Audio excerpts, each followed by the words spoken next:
Хайырлы сәгатьтә, хөрмәтле милләттәшләр.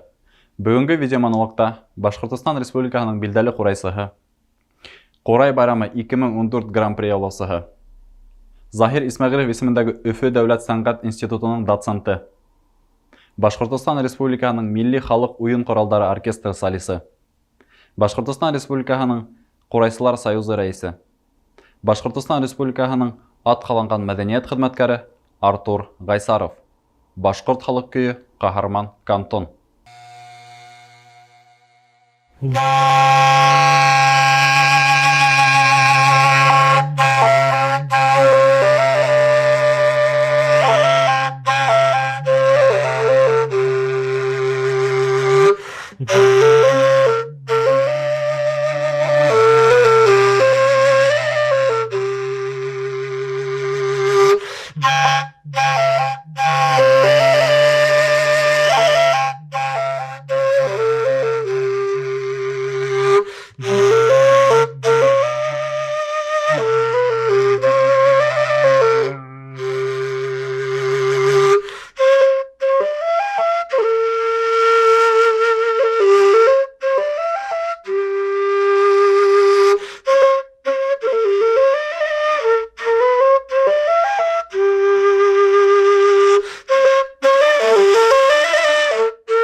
Әлеге башҡарған көй, ул беҙҙең данлыҡлы шәхесебеҙ Ҡаһарман Ҡыуатовҡа арналған көй. Был көй Ҡаһарман Ҡыуатов үҙе лә ул 19-нсы быуаттың башындараҡ йәшәгән Башҡортостанда шул ваҡытта кантондар системаһы булған. Һәм ошо көйҙә тарихи ваҡиға ошо кантондарҙы штатскийға күсереү осорон күрһәтелә. Уға хәтлем кантондар олар хәрби кешеләр булған. Хәрби кеше булып йөрөп, шул закон указсыға хәҙерге көндән кантондар штатский була башлай. Һәм ошо беҙҙең ул ваҡытта кантон начальник булып йөргән Ҡаһарман Ҡыуатов, ул уға ризалашмай, сөнки ул хәрби кеше, үҙе һуғышта ҡатнашҡан, һәм уның әлбиттә штатский булғыһы килмәй. Һәм мына шундай мәсьәлә тыуғас, ул батшаға хат яҙа. Ҡалдырығыҙ мине хәрби кеше булып. Был көйҙө мин өйрәндем беҙҙең Мөхәммәтйән Ҡаҙаҡбаев, данлыҡлы сәсәнебеҙ, мәрхүм инде хәҙер, шул башҡарыу буйынса. Сөнки мына әлегә әйткән тарихты Совет заманында Ҡаһарман кантон көйөн шаян көйгә әйләндерҙеләр. Мына нотный сборниктарҙы ҡараһаҡ, көлөмһөрәп йырлайҙар.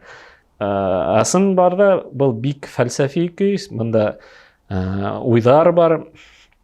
Был донъялар фанни ғына тип Ҡаһарман кантон шундай уйҙар менән яҙа инде. Ҡыҙыҡ мәсьәлә килеп сыға. Мына көйҙәр сыға, тарихты яңынан яҙыу тигән понятиялар килеп сыға ҡайһы. Хәҙерге көндә мына Бөйөк Ватан һуғышын үҙенсә яҙырға тырышалар 1941-45 йылға.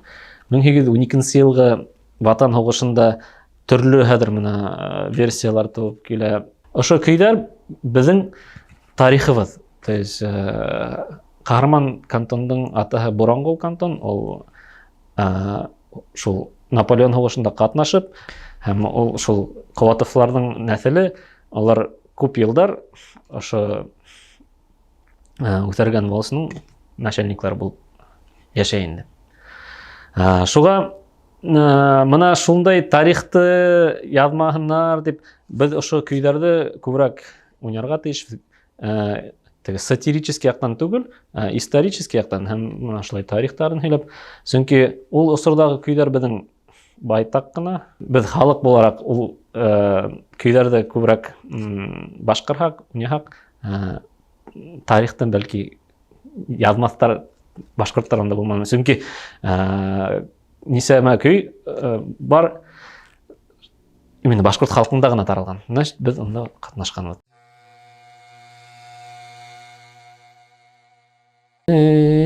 Караван килә икән, Бохараннан түгел, Хиванан.